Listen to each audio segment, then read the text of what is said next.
ನಾಳಿನ ಸಾರಿಗೆ ನೌಕರರ ಮುಷ್ಕರಕ್ಕೆ ಬ್ರೇಕ್.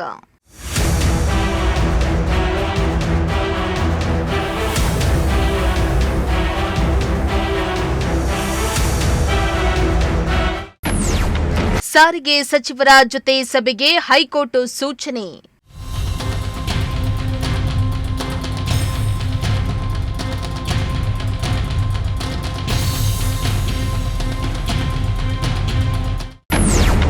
ಇತ್ತ ಸರ್ಕಾರಕ್ಕೆ ನೋಟಿಸ್ ಜಾರಿ ಮಾಡಿದ ಕೋರ್ಟ್.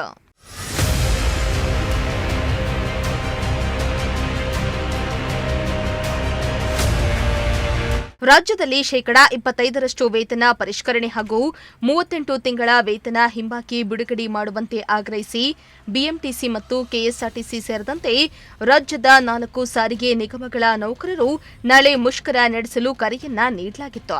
ಆದರೆ ಮುಷ್ಕರಕ್ಕೆ 1 ದಿನ ಬಾಕಿ ಇರುವಾಗಲೇ ಮುಷ್ಕರಕ್ಕೆ ಹೈಕೋರ್ಟ್ ಬ್ರೇಕ್ ನೀಡಿದೆ. ಸಾರಿಗೆ ಸಂಘಟನೆಗಳಿಗೆ ಮಹತ್ವದ ಆದೇಶ ನೀಡುವ ಜೊತೆಗೆ ರಾಜ್ಯ ಸರ್ಕಾರಕ್ಕೂ ಹೈಕೋರ್ಟ್ ನೋಟಿಸ್ ಅನ್ನ ನೀಡಿದೆ.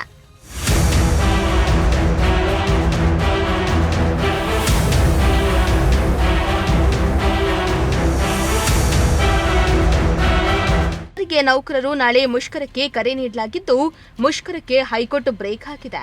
ಮುಷ್ಕರ ಪ್ರಶ್ನಿಸಿ ಹೈಕೋರ್ಟ್ಗೆ ಪಿಐಎಲ್ ಸಲ್ಲಿಸಲಾಗಿದ್ದು, ನ್ಯಾಯಮೂರ್ತಿಗಳಾದ ಸೂರಜ್ ಗೋವಿಂದರಾಜ, ಕೆ ಮನ್ಮಥರಾವ್ ಅವರಿದ್ದ ಹೈಕೋರ್ಟ್ ವಿಭಾಗೀಯ ಪೀಠ ಮುಷ್ಕರ ನಡೆಸದಂತೆ ಸರ್ಕಾರ ಹಾಗೂ ಸಂಘಟನೆಗಳಿಗೆ ನೋಟಿಸ್ ಅನ್ನ ನೀಡಿದೆ. ಅಲ್ಲದೆ ವಿಚಾರಣೆಯನ್ನ ಗುರುವಾರಕ್ಕೆ ಮುಂದೂಡಿದೆ.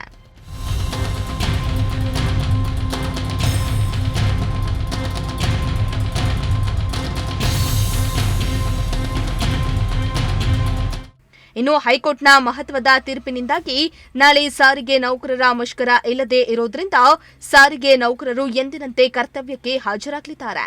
ಹೀಗಾಗಿ ರಾಜ್ಯದ ಜನರು ನಿಟ್ಟುಸಿರನ್ನ ಬಿಟ್ಟಿದ್ದಾರೆ. News desk, Prajashakti TV, Tumakuru.